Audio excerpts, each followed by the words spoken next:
खदान में लापता ऑपरेटर का मामला सामने आया है। एसईसीएल आरकेटीसी के 6 अफसरों पर एफआईआर दर्ज की गई है। धनपुरी पुलिस ने 6 अफसरों पर दर्ज की एफआईआर। जीवन अधिकार सुरक्षा मानकों के उल्लंघन पर एफआईआर दर्ज की गई है। प्रभावशाली अधिकारियों पर अब भी कोई एक्शन नहीं हुआ है। खदान में डूबे ऑपरेटर का 48 दिन बाद भी सुराग नहीं लगा है। डोजर मशीन, टिपर मशीन का सुराग नहीं लगा। एनडीआरएफ, एसडीआरएफ, आर्मी ने रेस्क्यू ऑपरेशन चलाया। ऑपरेटर अनिल कुशवाहा का अब तक सुराग नहीं लग पाया है।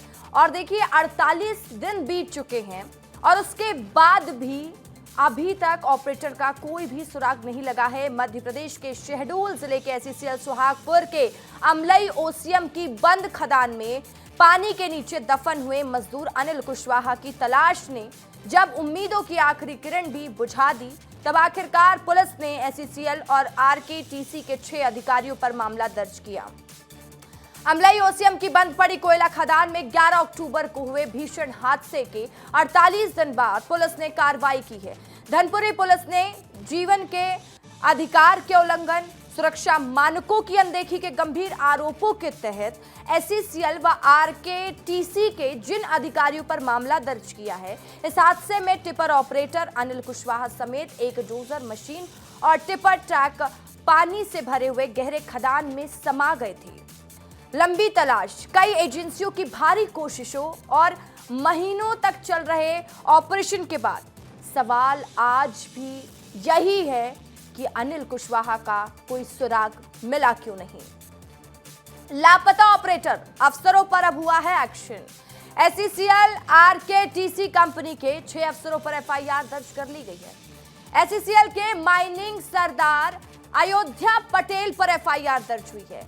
वरिष्ठ अधिकारी नील कलम रजक पर एफआईआर दर्ज की गई है। पैन इंजीनियर प्रभाकर सिंह पर केस दर्ज हुआ है। सुपरवाइजर मनीष यादव पर एफआईआर दर्ज की गई है।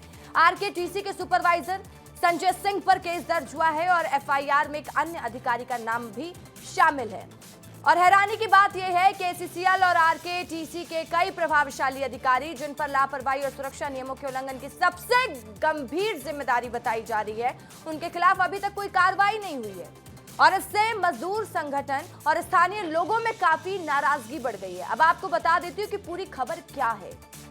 मशीनें भी दबी और जिंदगी भी दबी है।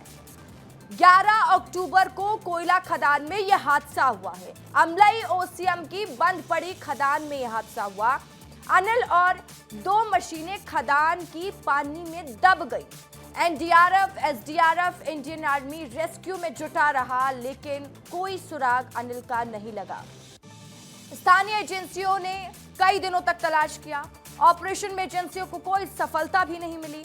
खदान में भरे पानी की गहराई, कीचड़ से नाकामी। रेस्क्यू ऑपरेशन खत्म करने की घोषणा की गई, क्योंकि लगातार जब 48 दिन से ये रेस्क्यू चलाया जा रहा था, उसके बाद कहीं भी सफलता हाथ नहीं लगी।